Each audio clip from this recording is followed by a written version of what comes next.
Hello everyone, मैं हूं हर्ष। आज हम स्टार्ट कर रहे हैं पदार्थ विज्ञान का चैप्टर नंबर सेकंड, दर्शन निरूपण। इससे पहले चैप्टर नंबर फर्स्ट हमने चैनल पे मैंने अपलोड कर दिया है, आप जाकर चेक कर सकते हैं। चलिए चैप्टर नंबर सेकंड स्टार्ट करते हैं। ये पार्ट 1 पेपर जो एग्ज़ाम होता है उसमें आता है चैप्टर। ये चैप्टर बहुत ही इंपॉर्टेंट है, इसमें से डायरेक्ट लॉन्ग क्वेश्चन आता है यूनिवर्सिटी में, और पीजी के लिए भी ये चैप्टर बहुत ही इंपॉर्टेंट है। 10 मार्क्स का इसमें डायरेक्ट लॉन्ग क्वेश्चन पेपर में आता है इस चैप्टर से। सबसे पहले दर्शन का परिचय। दर्शन होता क्या है? तो मनुष्य के जो दुख हैं उसको दूर करने के लिए दर्शन शास्त्र की उत्पत्ति हुई। जो मनुष्य के शरीर में या मन में जो जितने भी दुख हैं, तो उन सब का दुखों का निवारण करने के लिए ही दर्शन शास्त्र, ये चैप्टर जो है इसकी उत्पत्ति हुई, दर्शन शास्त्र की। ये चैप्टर सब लोग सोचते हैं चैप्टर बहुत हार्ड है, लेकिन मैं आपको इस चैप्टर को बहुत ईजी करके बताऊंगा। आप देख लेना ये चैप्टर। इस वीडियो को देखने के बाद आपको सारे डाउट इस चैप्टर के लिए सारे क्लियर हो जाएंगे। अब यहाँ पर लिखा हुआ है दुखों का निवारण के लिए भारतीय दर्शन की उत्पत्ति हुई। अब दर्शन जो है यहाँ पर बताया गया है, दर्शन से शास्त्र को पढ़ने से हमें कुछ जो प्रश्न हैं उनका हल निकलता है दर्शन शास्त्र को पढ़ने से। पहला है सृष्टि का स्वरूप क्या है, मतलब सृष्टि क्या है, जो हमारी धरती है, सृष्टि है, जगत है, वो क्या है, सृष्टि की उत्पत्ति कैसे हुई, हमारा जन्म कैसे हुआ, जीवन का लक्ष्य क्या है, हमारे ईश्वर क्या है, ईश्वर होता है या नहीं होता, पदार्थ क्या है, ज्ञान का साधन क्या है। ये जो क्वेश्चन है इन सब का आंसर जो है हमें इस दर्शन चैप्टर से मिल जाता है। इस दर्शन शास्त्र से हमें ये सारी चीज़ों का ज्ञान होता है। अब यहाँ पर दर्शन की परिभाषा लिखी हुई है, जो शास्त्र जीवन को यथार्थ रूप से देखने और समझने का दृष्टिकोण प्रदान करे उसे दर्शन कहते हैं। मतलब कि जिस शास्त्र में हम जीवन को हमें हमारा जीवन को देखने और समझने का, कि हमारा जीवन की उत्पत्ति क्यों हुई, हमारा जन्म क्यों हुआ, ये सब चीज़ें जानने का हमें पता चले, जिस शास्त्र से, उसे दर्शन शास्त्र बोला जाता है। कि क्या, हाँ, कि इसमें बताया गया है कि क्या हमारा समाज के प्रति कर्तव्य है, ये सब चीज़ें जिससे जाना जाता है उसे दर्शन कहते हैं। अब यहाँ पर दर्शन की व्युत्पत्ति दी गई है। यहाँ पर दृश्य धातु में लेट प्रत्यय लगने से दर्शन शब्द बना है। अब दर्शन का अर्थ है जिसके द्वारा देखा जाए, उसे दर्शन कहते हैं। ये दर्शन के लक्षण है। दर्शन के लक्षण क्या होते हैं? दृश्यति यथार्थ तत्व अनेनिति दर्शनम। ये वाले श्लोक दोनों याद करने हैं आपको। दृश्यते ही अनेनम इति दर्शनम, अर्थात जो शास्त्र तत्वों को समझने का दृष्टिकोण पैदा करें, जिसके द्वारा हम कुछ देख सकें, उसे दर्शन कहते हैं। सत्य और असत पदार्थ, मैंने चैप्टर नंबर फर्स्ट में आपको सत्य और असत पदार्थ के बारे में पूरा अच्छे से क्लियर करा है। तो ये सत्य और असत पदार्थ का जो ज्ञान होता है वो दर्शन शास्त्र के द्वारा ही किया जाता है। अब दर्शनों की संख्या बताई गई है। तो भारतीय दर्शनों की 16 दर्शन बताए गए हैं इसमें। तो ये दर्शन जो है, इसमें 6 दर्शन आस्तिक दर्शन होते हैं, जिनका इस चैप्टर में वर्णन किया गया है। यही इसी से ही लॉन्ग क्वेश्चन बनता है। आस्तिक दर्शनों से मोस्टली लॉन्ग क्वेश्चन इसी से बनता है। और 3 जो है नास्तिक दर्शन होते हैं। अब हम यहाँ पर आस्तिक दर्शन, पहले हम ये देख लेते हैं कि आस्तिक दर्शन क्या होते हैं। आस्तिक दर्शन होते हैं, यहाँ पर टोटल दो दर्शनों का वर्णन किया गया, उसमें से एक नास्तिक और एक आस्तिक दर्शन। आस्तिक दर्शन क्या होता है? जो वेदों को मानते हैं, जो किताबें लिखी गई हैं, वेद ग्रंथ लिखे गए हैं, उनको मानने वाले जो दर्शन होते हैं, तो उन्हें आस्तिक दर्शन बोले जाते हैं। और परलोक को मानने वाले, ईश्वर पर श्रद्धा रखने वाले, भगवान को मानने वाले, इन दर्शनों को आस्तिक दर्शन कहते हैं ना। जो व्यक्ति आस्तिक होता है, भगवान को मानता है, वेदों को मानता है, पुनर्जन्म को, परलोक को मानने वाला, ये जो होता है आस्तिक दर्शन होते हैं। और जो नास्तिक होते हैं वो ईश्वर को नहीं मानते, परलोक को भी नहीं मानते, वेदों को भी नहीं मानते, तो वो नास्तिक दर्शन होते हैं। अब यहाँ पर सबसे पहले आस्तिक दर्शनों का वर्णन किया गया है।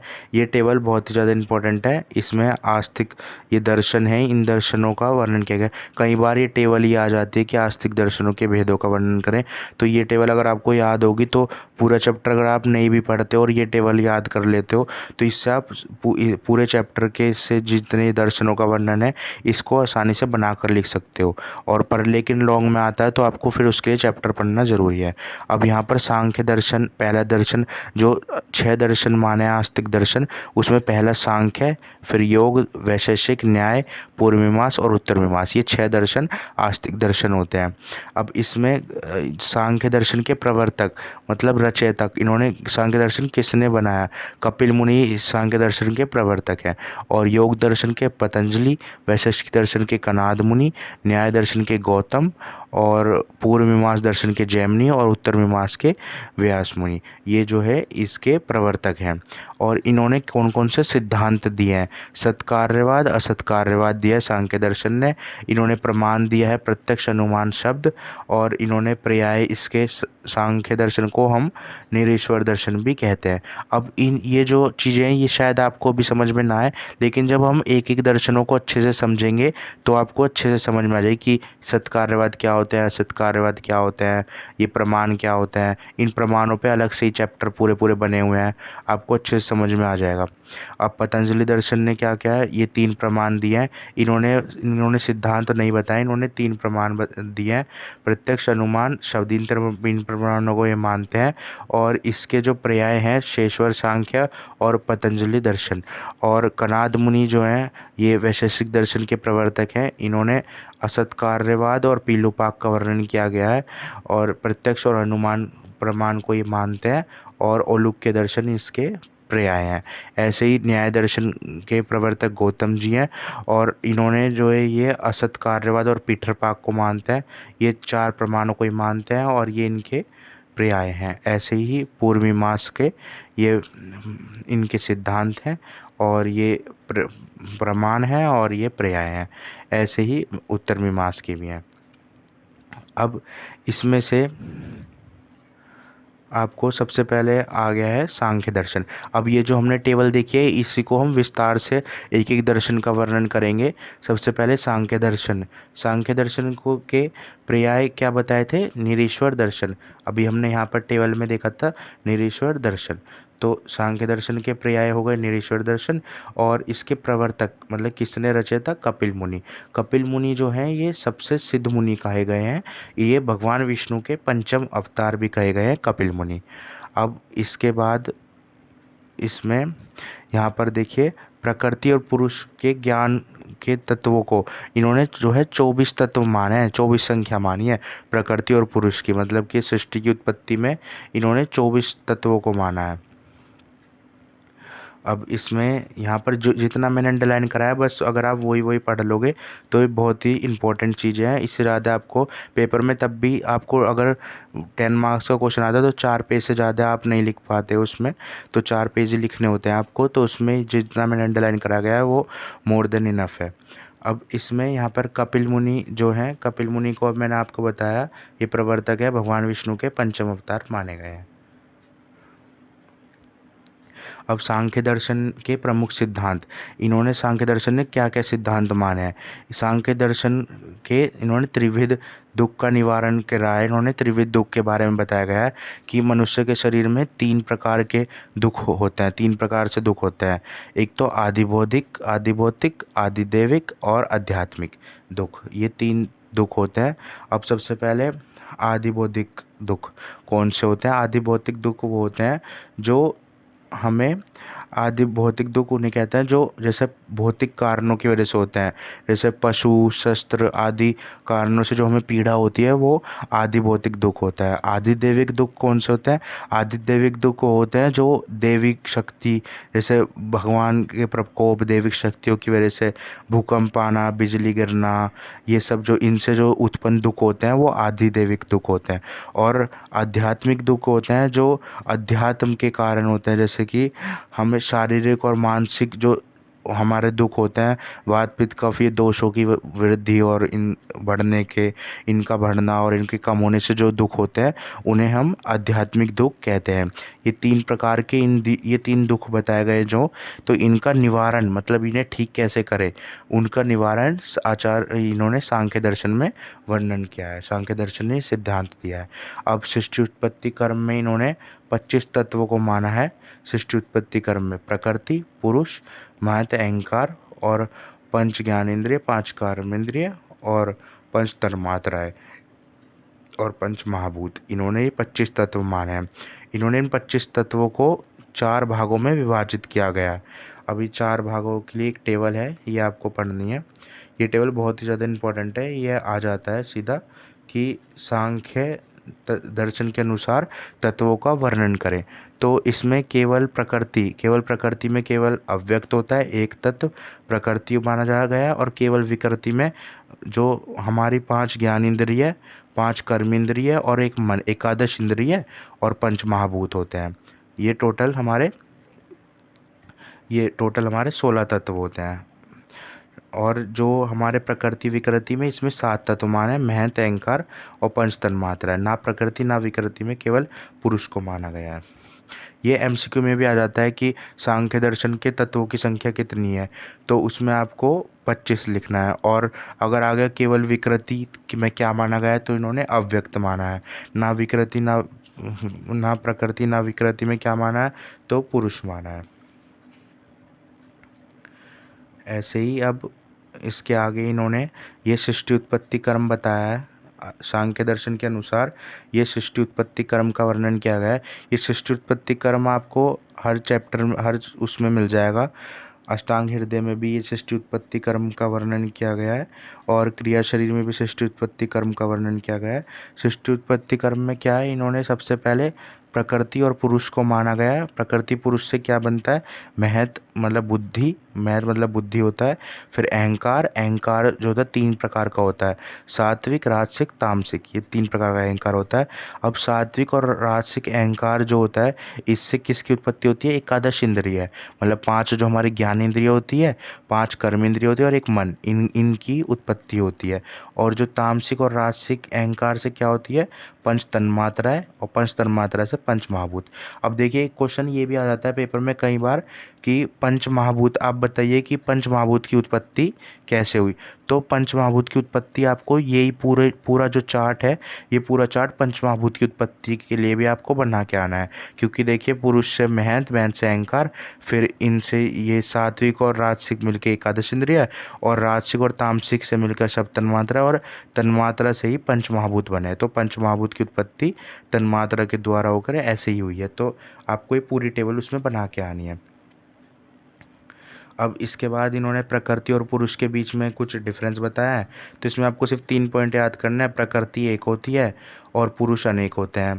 प्रकृति त्रिगुणात्मक होती है, त्रिगुण होते हैं प्रकृति में, और पुरुष जो होते हैं इसमें त्रिगुण नहीं होते हैं। ऐसी प्रकृति में चेतनता नहीं होती है, और जो पुरुष है वो उसमें चेतनता मतलब आत्मा युक्त होते हैं।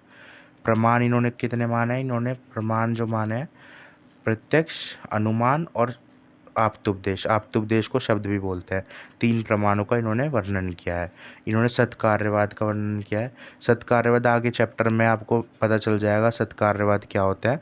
तो सत्कार्यवाद को फिर मैं एक बार आपको शॉर्ट में बता देता हूँ कि सत्कार्यवाद मतलब होता है कारण से कार्य की उत्पत्ति। अब ये कारण कार्य जो मैंने आपको चैप्टर नंबर 1 में बताया है कि कारण जो होता है वो परमाणु रूप होता है, मतलब एटम, और कार्य जो होता है स्थूल रूप होता है, मतलब कि मॉलिक्यूल्स। तो जो एटम है उससे मिलके मॉलिक्यूल बनते हैं। ठीक इसी तरह जो कारण है उससे मिलके कार्य की उत्पत्ति होती है, कारण से मिलके कार्य की उत्पत्ति होती है। तो इन्होंने सत्कार्यवाद के अनुसार इन्होंने माना है कि कारण से कार्य की उत्पत्ति मतलब एटम से मॉलिक्यूल की उत्पत्ति होने से पहले जो कार्य है, जो मॉलिक्यूल है, उसके अंदर एटम मतलब कि कारण का अस्तित्व होता है। ये एटम मॉलिक्यूल आपको पेपर में नहीं लिखना है, ये सिर्फ मैं आपको केवल एग्जाम्पल के लिए बता रहा हूँ कि कारण से कार्य की उत्पत्ति से पूर्व कारण का जो अस्तित्व होता है वो कार्य में रहता है। इसीलिए इन्होंने सत्कार्यवाद को माना है। सत्कार्यवाद यही होता है। अब इन्होंने त्रिगुण का वर्णन किया गया है। त्रिगुण भी इन्होंने बताया कि सत्व रज तम, ये 3 गुण होते हैं, ये भी सांख्य दर्शन ने ही बताया गया है। अब जैसे सांख्य दर्शन आया पेपर में 5 मार्क्स में कि सांख्य दर्शन का वर्णन करें, तो आपको ये सारी चीज़ें जितने भी मैंने अब तक बताया, त्रिविध दुख और ये जो जितने भी मैंने आपको सारी चीज़ें बताई है, तो ये सब सांख्य दर्शन के अंदर त्रिविध दुख, त्रिविध गुण और सृष्टि उत्पत्ति कर्म सत्कार्यवाद प्रमाण, ये सब सांख्य दर्शन के अंदर लिख देना है 5 मार्क्स के लिए भी। अब यहाँ पर ये देखिए, ये अकेला ही 10 मार्क्स में सांख्य दर्शन और आयुर्वेद में आ जाता है, ये 5 मार्क्स में भी आ जाता है कई बार। तो इन्होंने सांख्य दर्शन ने क्या, सांख्य दर्शन और आयुर्वेद के बीच में बताया गया है कि इन्होंने क्या क्या सेम माना है। सांख्य दर्शन और आयुर्वेद में वर्णित जो सृष्टि उत्पत्ति कर्म है ना, कि अव्यक्त से महान, मैन से अहंकार, ये सात्विक राजसिक तामसिक अहंकार, ये सब चीज़ें जो लास्ट में पंचमहाभूत बनते हैं, वो जो आयुर्वेद ने भी माना है उसे, और सृष्टि उत्पत्ति कर्म को सांख्य दर्शन ने भी माना है। दोनों ने समान माना है। सांख्य दर्शन और आयुर्वेद दोनों ने जो ये वायु है, 5 वायु होती हैं हमारे शरीर में, प्राण उदान व्यान समान अपान, क्रिया शरीर के चैप्टर नंबर उसमें वात दोष में मैंने आपको बताया है, क्रिया शरीर के चैप्टर में, कि 5 तरीके की वायु होती है, प्राण उदान व्यान समान अपान। तो इन 5 वायु का वर्णन सांख्य दर्शन ने और आयुर्वेद ने दोनों ने समान किया गया है। और सांख्य दर्शन और आयुर्वेद दोनों ने त्रिगुण सिद्धांत को भी माना है। सांख्य दर्शन और सत्कार्यवाद, सांख्य दर्शन का जो सत्कार्यवाद है, आयुर्वेद में उसे ही कार्य कारण सिद्धांत भी बोला गया है। कार्य कारण मतलब कार्य कारण से ही कार्य की उत्पत्ति होती है, ऐसे इन्होंने सत्कार्यवाद को वर्णन किया है। और आयुर्वेद द्वारा जो माने गए प्रमाण हैं, आयुर्वेद ने जो प्रमाण माना गया उसके अंदर ये तीनों प्रमाण जो इन्होंने माना है सांख्य दर्शन ने, कौन कौन से माने थे, आप्तुपदेश, प्रत्यक्ष और अनुमान, ये तीनों प्रमाण जो इन्होंने माने हैं, इन तीनों को आयुर्वेद ने भी माना है। अब त्रिविध दुख का जो वर्णन किया गया है वो आयुर्वेद ने भी माना है, त्रिविध दुख। अब सांख्य दर्शन के बाद अगले दर्शन है योग दर्शन। योग दर्शन का अर्थ है, योग का अर्थ होता है संयोग, योग का अर्थ है संयोग या जुड़ना। तो आत्मा का परमात्मा के साथ जुड़ना ही योग कहा जाता है, संयोग कहा जाता है। तो इसके जो पर्याय है, शेषवर सांख्य इसका पर्याय है, प्रवर्तक इसके महर्षि पतंजलि प्रवर्तक हैं। और अब इसमें योग दर्शन ने भी सत्कार्यवाद सांख्य दर्शन की तरह जो 25 तत्वों को ही माना है, योग दर्शन ने भी 25 तत्वों को माना है। सृष्टि उत्पत्ति कर्म जो होता है ना, उसमें 25 तत्वों को ही माना है। अगर जैसे पेपर में आ गया योग दर्शन बताइए, तो योग दर्शन में आपने जो सृष्टि उत्पत्ति कर्म सांख्य दर्शन में पढ़ा है वो आप योग दर्शन का में भी लिख सकते हैं। तो इन्होंने 25 तत्वों को ही माना है। इन्होंने वो 25 तत्व मान के, इन्होंने उनके अलावा भी एक तत्व को मानना है, बस ईश्वर। ईश्वर को इन्होंने एक्स्ट्रा माना है। तो इसका मतलब ये हो गया, इन्होंने 26 तत्वों को मान लिया गया है। अब यहाँ पर उसका वर्णन भी क्या होगा, 26 तत्व नहीं यहाँ पर नहीं बताया, बस इन्होंने ईश्वर को एक्स्ट्रा तत्व को ईश्वर को मान लिया है इन्होंने एक तत्व। अब प्रकृति और पुरुष का डिफरेंस भी इन्होंने ही बताया है योग दर्शन ने, प्रकृति पुरुष का डिफरेंस योग दर्शन ने बताया। अब इसके बाद इन्होंने एक सूत्र दिया है, ये वाला सूत्र ये इम्पोर्टेंट नहीं है, ये आपको याद नहीं करना। चेतानुवृत्ति का वर्णन किया है इन्होंने, क्या है, 2 वृत्ति बताई गई हैं।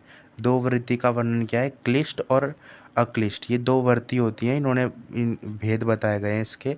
जिन वृत्तियों से मनुष्य को पुनर्जन्म होता है, मतलब जिन वृत्ति से मनुष्य का पुनर्जन्म होता है उसे क्लिष्ट वृत्ति कहते हैं, और जिन वृत्तियों से मनुष्य का पुनर्जन्म नहीं होता, मोक्ष की प्राप्ति होती है, उसे अक्लिष्ट वृत्ति के अक्लिष्ट कहते हैं। ठीक है, ये 2 वृत्ति का इन्होंने वर्णन किया है। ये केवल ये चैप्टर वैसे थ्योरेटिकल ज़्यादा है, आपको इसमें ज़्यादातर चीज़ें याद ही करनी है, पर फिर भी मैं आपको पूरे चैप्टर बताने की कोशिश कर रहा हूँ अच्छे से। अगर आपको अच्छा लग रहा हो तो मेरे चैनल को सब्सक्राइब कर लेना।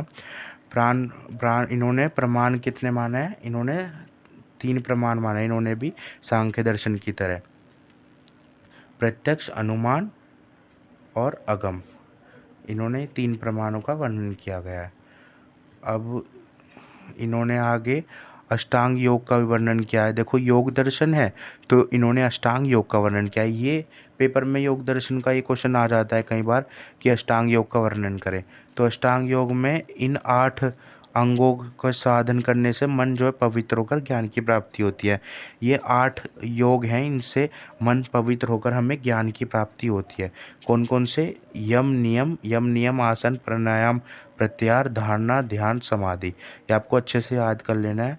ये अष्टांग योग का वर्णन क्या है? यम नियम आसन प्राणायाम प्रत्याहार धारणा ध्यान समाधि। इसको सीक्वेंस से याद करेंगे तो आपको ज़्यादा अच्छे से याद हो जाएगा ये। अब यम क्या होता है? यम जो है 5 प्रकार के बताए गए हैं। अहिंसा, सत्य, असत्य, ब्रह्मचर्य और अपरिग्रह।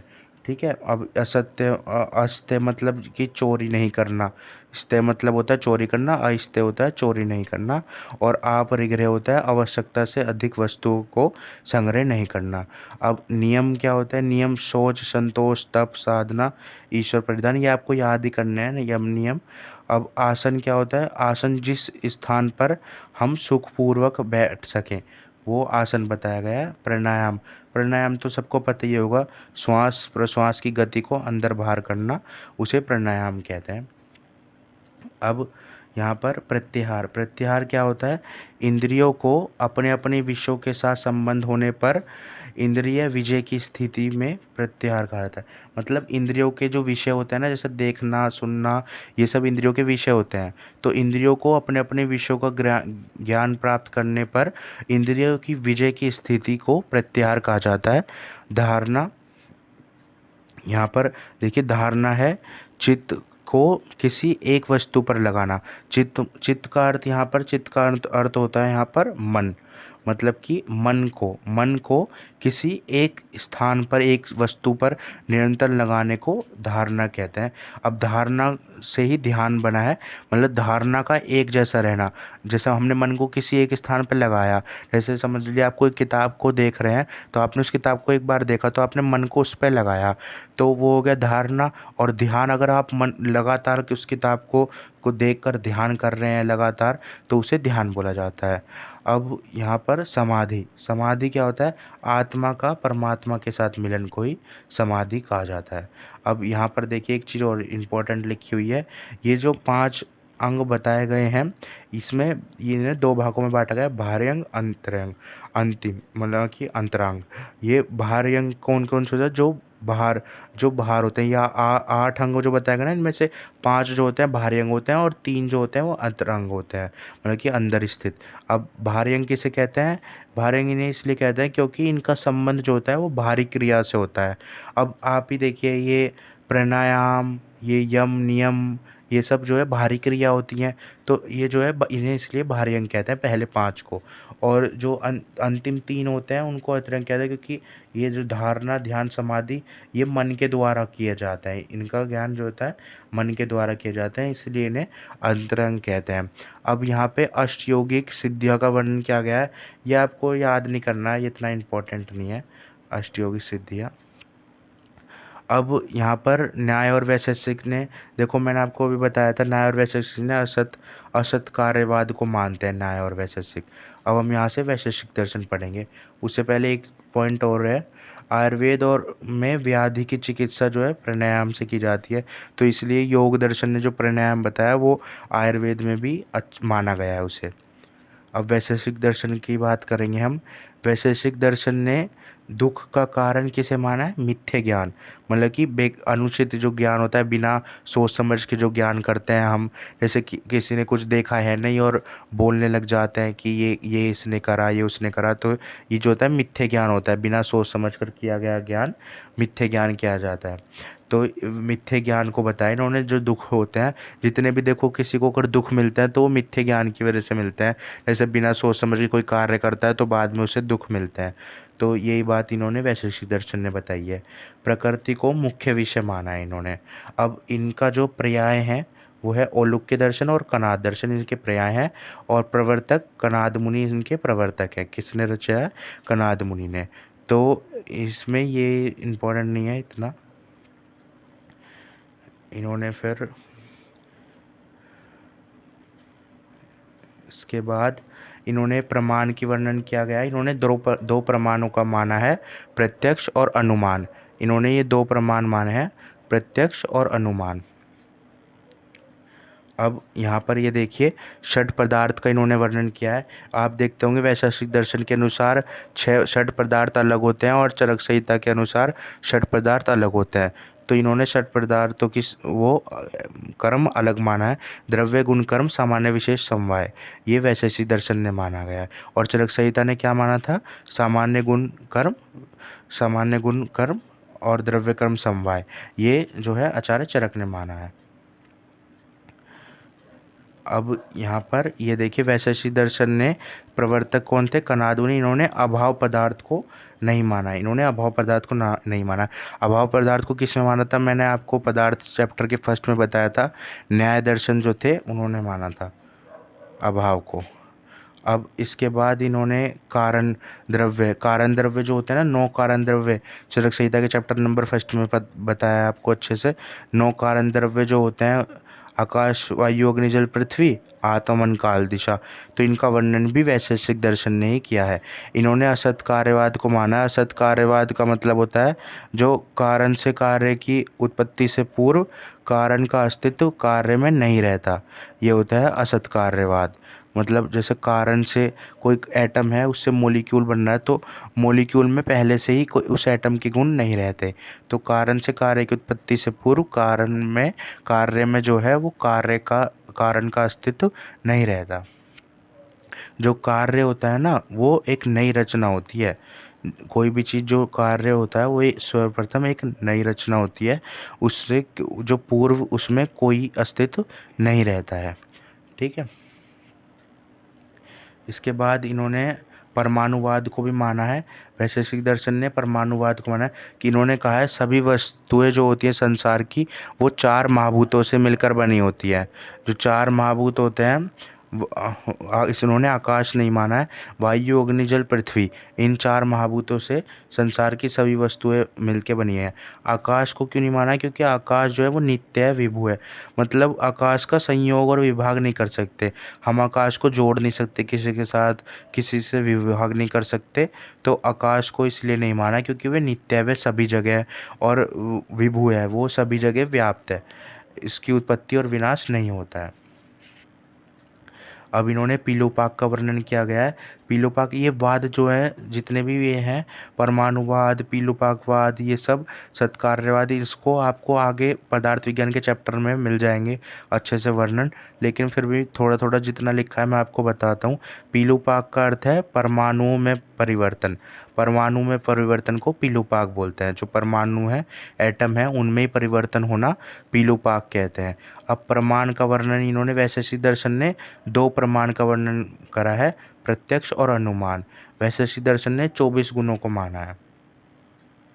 अब वैशेषिक दर्शन और चरक संहिता में वर्णित जो पदार्थों के नाम हैं, उनमें उनका केवल कर्म ही अलग है। बस देखो, मैंने भी आपको इससे पहले बता दिया, चरक और वैशेषिक दर्शन जो है उन्होंने दोनों ने पदार्थ तो सेम माना है, लेकिन बस उनमें के जो कर्म है आगे पीछे लगा दिया है उन्होंने। वैशेषिक दर्शन ने भी और आयुर्वेद ने भी, दोनों ने जो 9 कारण द्रव्य को माना है। अब इसके बाद वैशेषिक दर्शन ने 24 गुणों में आयुर्वेद के 20 गुणों का वर्णन है। जो आयुर्वेद के 20 गुण है उसमें वैशेषिक दर्शन ने 24 गुण दिया है, उनका वर्णन किया गया है। अब वैशेषिक दर्शन में माने गए प्रत्यक्ष और अनुमान जो प्रमाण है, वो आयुर्वेद भी मानता है उन्हें। इसके बाद न्याय दर्शन का वर्णन किया गया है। न्याय दर्शन का वर्णन किया गया है, ये न्याय दर्शन है। तो न्याय शब्द कैसे बना? न्याय शब्द बना है, न्याय शब्द का अर्थ होता है उचित या अनुचित का ज्ञान। मतलब ये सही है या नहीं, तो वो न्याय बोला जाता है।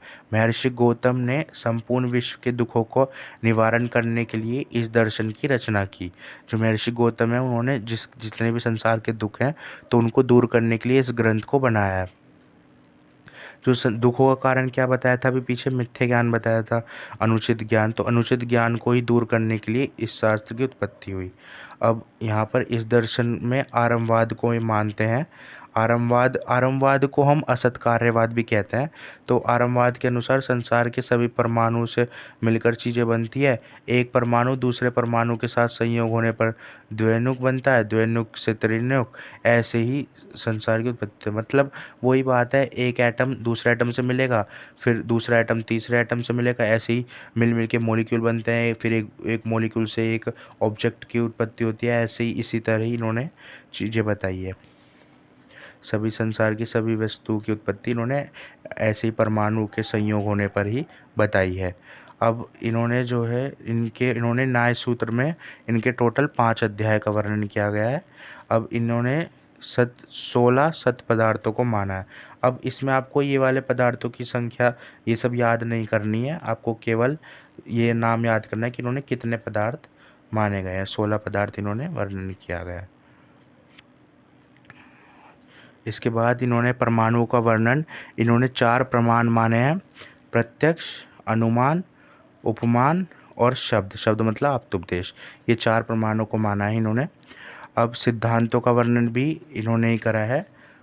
सिद्धांत इन्होंने 4 सिद्धांत माने हैं: सर्वतंत्र, प्रतितंत्र, अधिकरण, अभ्युगम।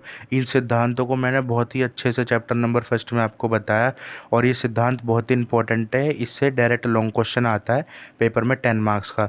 तो आप जाकर चैप्टर नंबर 1 चेक कर लीजिए एक बार, और इस चैप्टर से ये जो सिद्धांत टॉपिक है बहुत ही इंपॉर्टेंट है। इन्होंने फिर असत कार्यवाद को भी माना है। असत कार्यवाद वही होता है जो परमाणु कारण से कार्य की उत्पत्ति होने से पूर्व जो कारण है उसका अस्तित्व कार्य में नहीं रहता। मतलब जो एटम है, वो जो मॉलिक्यूल है वो एक नई रचना है, हमेशा उसके अंदर एटम नहीं रहते। तो ये असत कार्यवाद है। ये एटम मॉलिक्यूल वाला मैं केवल एग्जांपल दे रहा हूँ, इसे पेपर में मत लिखना। पेपर में तो केवल आपको डेफिनेशन लिखनी है। अब पीटर पाक का इन्होंने वर्णन किया है। पीटर पाक मतलब स्थूल रूप में परिवर्तन। पीटर पाक का मतलब होता है स्थूल रूप में परिवर्तन, मतलब मॉलिक्यूल में परिवर्तन, एटम में नहीं, मॉलिक्यूल में परिवर्तन। तो स्थूल रूप में परिवर्तन को ही पीटर पाक कहा जाता है। अब न्याय और आयुर्वेद का वर्णन किया गया है, मतलब कैसे कैसे दोनों में समानता या अलग अलग है। न्याय और चरक संहिता के ने जो सिद्धांत माने हैं ना, ये सर्वतंत्र, प्रतितंत्र, अधिकरण, ये 4 सिद्धांत के जो भेद माने गए हैं वो दोनों ने समान माने हैं। अब न्याय दर्शन द्वारा माने गए जो प्रमाण हैं, प्रत्यक्ष, अनुमान, उपमान, शब्द, ये प्रमाण को जो है ये भी माने गए हैं आयुर्वेद में, आयुर्वेद ने भी माने हैं। अब न्याय दर्शन ने क्या है, ये वाला इंपॉर्टेंट नहीं है टॉपिक, ये आपको नहीं पढ़ना है। अब इसके बाद पूर्व मीमांस, आपको मेनली इन्हीं दर्शनों से क्वेश्चन आते थे ज़्यादातर, जो अब तक मैंने बताया। ये पूर्व मीमांस उत्तर मीमांस से मुश्किल ही क्वेश्चन आता है, पर कभी कभार जैसे पेपर में दे सकते हैं क्वेश्चन। पूर्व मीमांस क्या होता है? पूर्व मीमांस में यज्ञ के द्वारा जो ज्ञान होता है उसे पूर्व मीमांस कहते हैं। अब मीमांस दर्शन 2 तरीके का होता है। इसे पूर्व मीमांस के पर्याय हैं कर्म मीमांस, कर्म मीमांस भी कहते हैं, और सर इसे मीमांस दर्शन भी कहते हैं। मनुष्य के कर्तव्य की व्याख्या करने का उपदेश इसमें दिया गया है। इसके प्रवर्तक कौन थे? जैमिनी मुनि।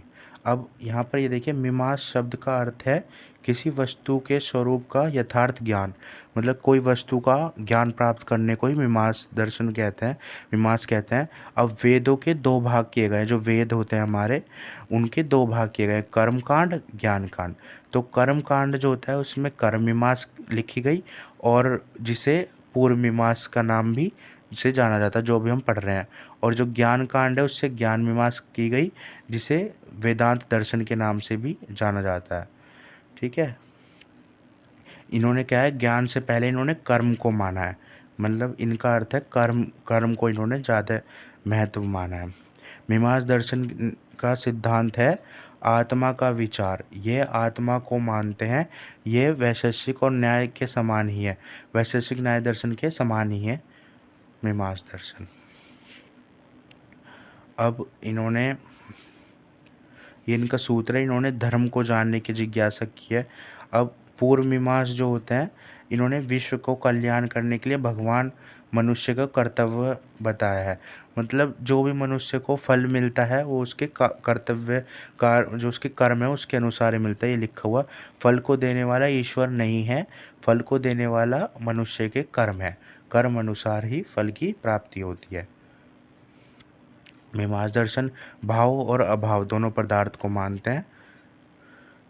यहाँ पर इन्होंने प्रमाण माने हैं प्रत्यक्ष, अनुमान, शब्द, उपमान, अर्थोत्पत्ति। ये इन्होंने प्रमाणों का वर्णन किया गया है। मीमांसा दर्शन ये यज्ञ को प्रधान मानते हैं, यज्ञ हवन जो करते हैं उसको प्रधान मानते हैं ये।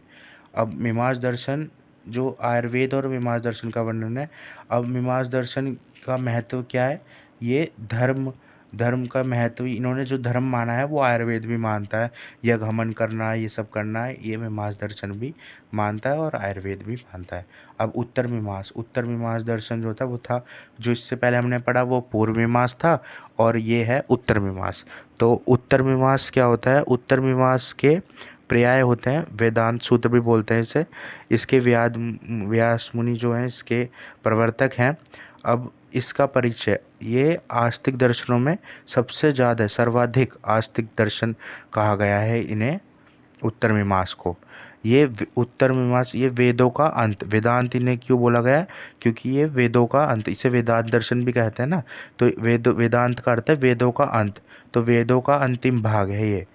वेदांत दर्शन में जितने विषय कहे गए हैं उनका मूल उपनिषद इसे ही कहा गया है।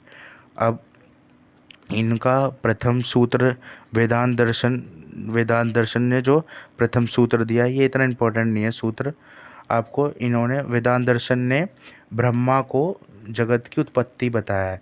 मतलब कि यहाँ पर जगत की उत्पत्ति, स्थिति और प्रलय, इनका कारण जो है ब्रह्मा को माना है।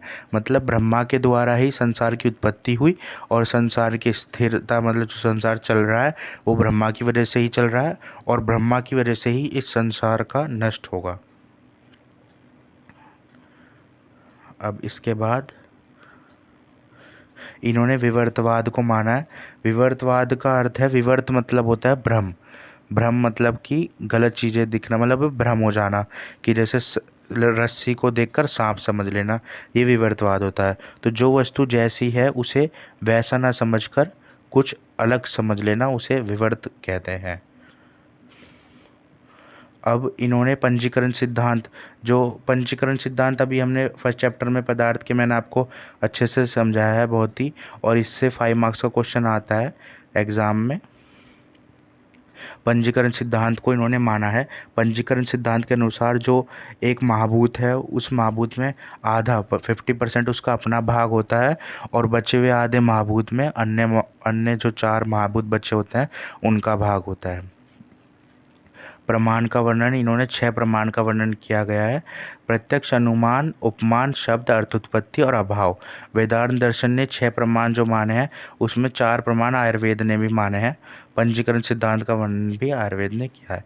अब ये तो हो गए थे आस्तिक दर्शन, इसके बाद ये नास्तिक दर्शन है।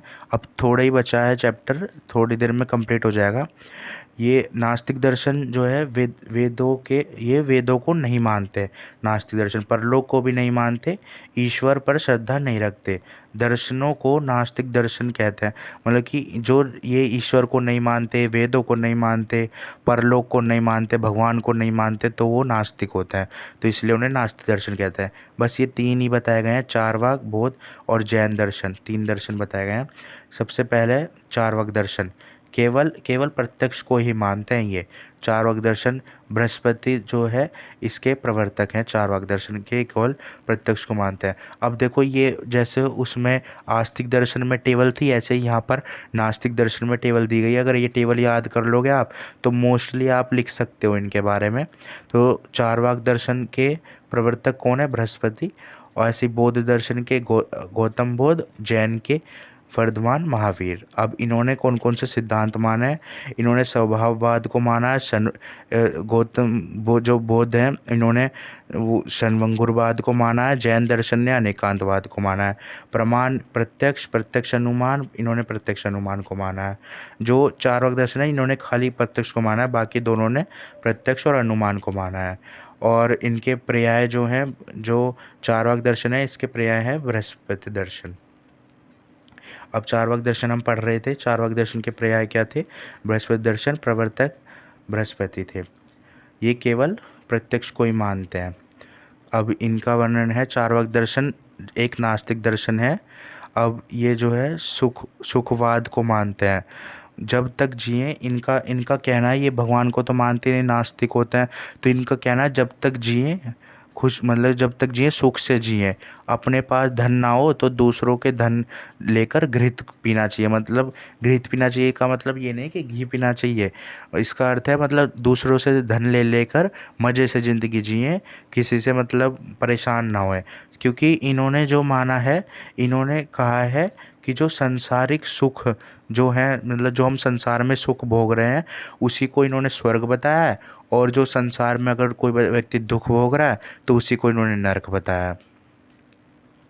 अब इन्होंने प्रमाण का वर्णन, इन्होंने केवल प्रत्यक्ष को माना है। जब इन्होंने केवल प्रत्यक्ष को माना, मतलब प्रत्यक्ष मतलब जो चीज़ हम देख रहे हैं सामने, तो इन्होंने जो संसार हम जी रहे हैं तो इसलिए इन्होंने वर्णन किया है। अगर संसार में हम खुश हैं तो स्वर्ग है, और संसार में हम दुखी हैं, जैसे परेशान है, तो इन्होंने नरक बताया गया है।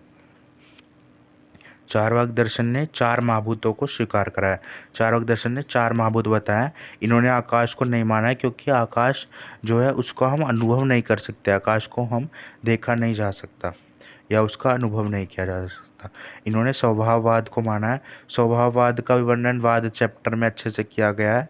ये बाद में आपको पार्ट सेकंड जो पेपर होता है उसमें अच्छे से आपको बताया जाएगा।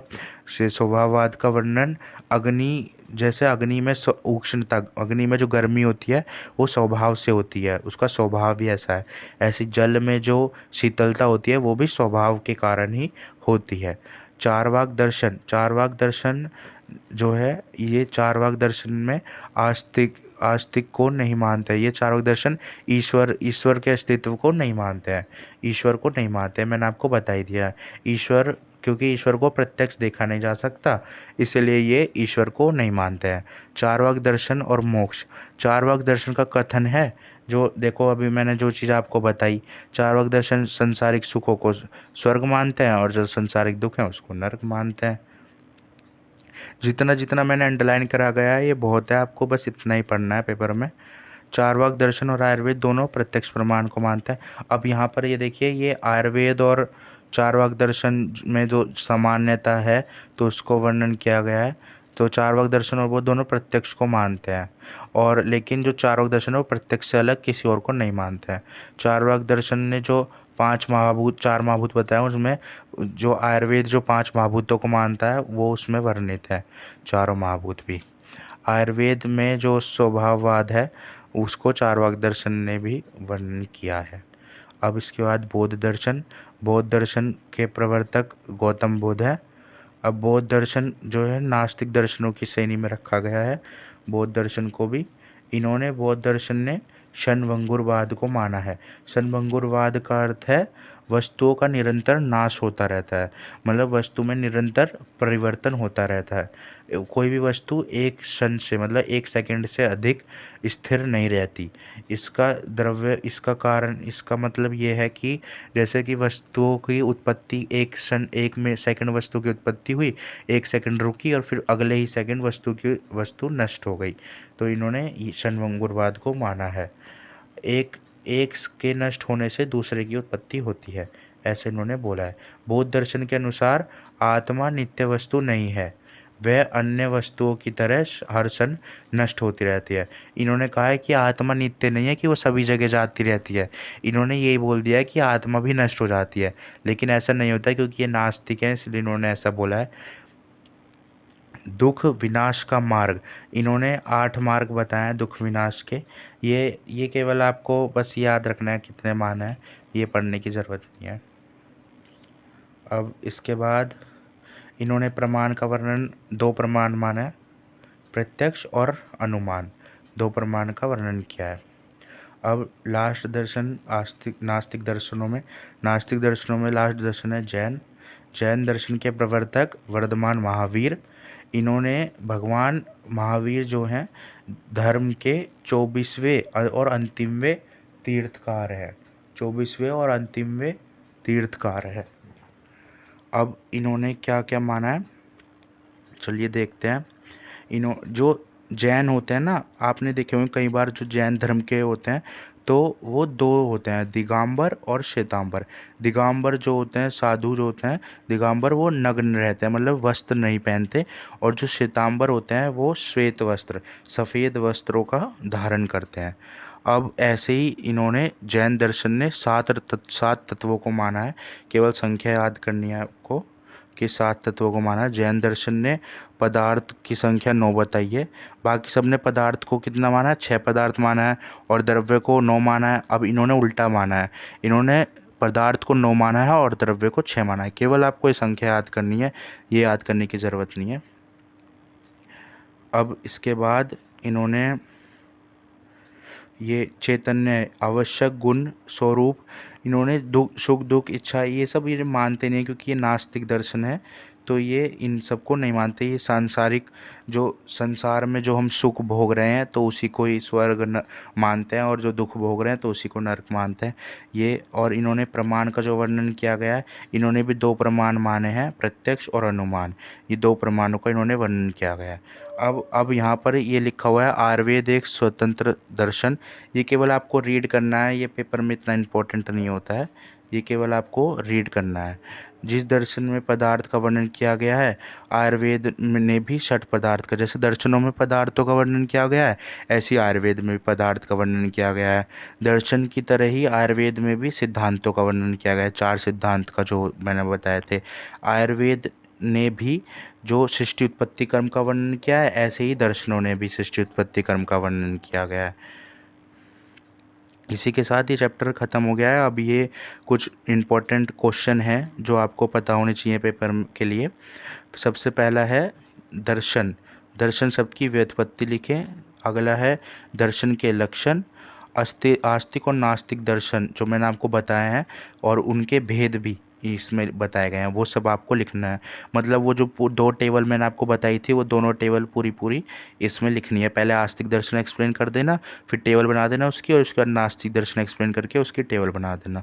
फिर सांख्य दर्शन का वर्णन, देखो आ गया ना क्वेश्चन, अलग से भी एक एक दर्शन का आता है, तो उसमें केवल टेबल काम नहीं आती, आपको अच्छे से भी पढ़ना है अलग से। अब नास्तिक दर्शनों का विस्तार से वर्णन, देखो ये 10 मार्क्स का क्वेश्चन आएगा। आस्तिक जो दर्शन है, आस्तिक का भी और नास्तिक का भी, इनका विस्तार से वर्णन 10 मार्क्स में आ जाता है कई बार पेपर में। और विभिन्न दर्शनों के सिद्धांतों का, मतलब कि अलग अलग दर्शन ने जो सिद्धांत माने हैं उनका वर्णन करिए। दर्शनों और आयुर्वेद का महत्व लिखें। तो जितना भी मैंने बताया था ना कि आयुर्वेद ने ये माना है, ये माना है, तो वो दोनों का कंपैरिजन इसी क्वेश्चन में मिलेगा। दर्शन और आयुर्वेद का जो महत्व है वो लिखें। अब यहाँ पर आयुर्वेद को एक स्वतंत्र दर्शन के रूप में प्रस्थापित करें। आयुर्वेद एक स्वतंत्र दर्शन है या नहीं है, क्योंकि आयुर्वेद भी दर्शनों की तरह ही चीज़ें मानता है। और यहाँ पर दर्शन, आयुर्वेद में दर्शनों के पदार्थ का अध्ययन करते हुए प्रतिसंस्कृता को प्रतिअंग को स्पष्ट करें। अब ये जो है क्वेश्चन है, ये आपको, ये इंपॉर्टेंट क्वेश्चन है, ये एक बार आप देख लेना सारे। तो दोस्तों ये चैप्टर यहीं पर ख़त्म हो गया है। इसके बाद हम 3rd चैप्टर स्टार्ट करेंगे पदार्थ विज्ञान का। अगर आपको ये वीडियो अच्छी लगी तो इस वीडियो को लाइक करना, और ऐसी और वीडियोस देखने के लिए मेरे चैनल को सब्सक्राइब करना। फिर मिलते हैं 3rd चैप्टर में। Thank you so much.